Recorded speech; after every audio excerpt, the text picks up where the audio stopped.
මම ජයලත් බණ්ඩාර පළාත් කුෂ්කර්ම අධ්‍යක්ෂ මධ්‍යම පළාත.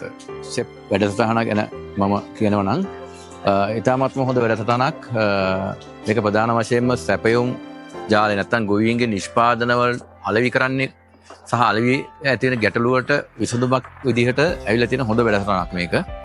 ඒ වගේම තමයි ඒට අමතරව මේ වගා කිරීමේ ජපන්නුන් නැත්නම් ජපන් වැසියන් ගොවීන් භාවිතා කරන ඉතා හොඳ ක්‍රියාවලිනුත් මේ අවස්ථාවේ පැහැදිලි කරලා උගන්වලා තියෙනවා. ඒ වගේම තමයි මේ හොඳ ව්‍යාප්ති ක්‍රමවේදයක්.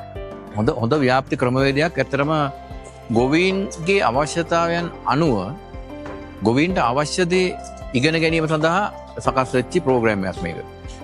ඒක තමයි මට පෙනුන හැටියට. ඒ වගේම තමයි ගොවීන්ගේ ඒ තෝරාගත් ගොවීන්ගේ හොඳ සක්‍රීය දායකත්වයක් මේ සඳහා තියෙන බව ඉතාමත්ම මැනවින් පැහැදිලි වුණා.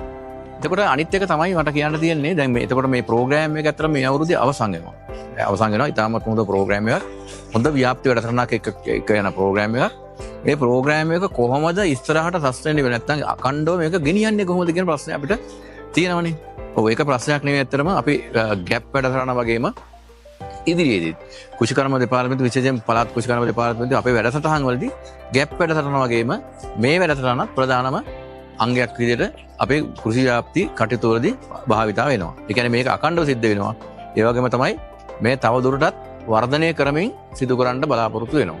විශේෂයෙන්ම සැපයුම් අගයදාමයක් විදිහට මෙහෙම ක්‍රියාවලිය තව දුරටත් වැඩි කරන්න. ඒ වගේ තමයි දැනට අනුගත වෙලා තියෙන එක්ස්ටෙන්ෂන් සිස්ටම් එක.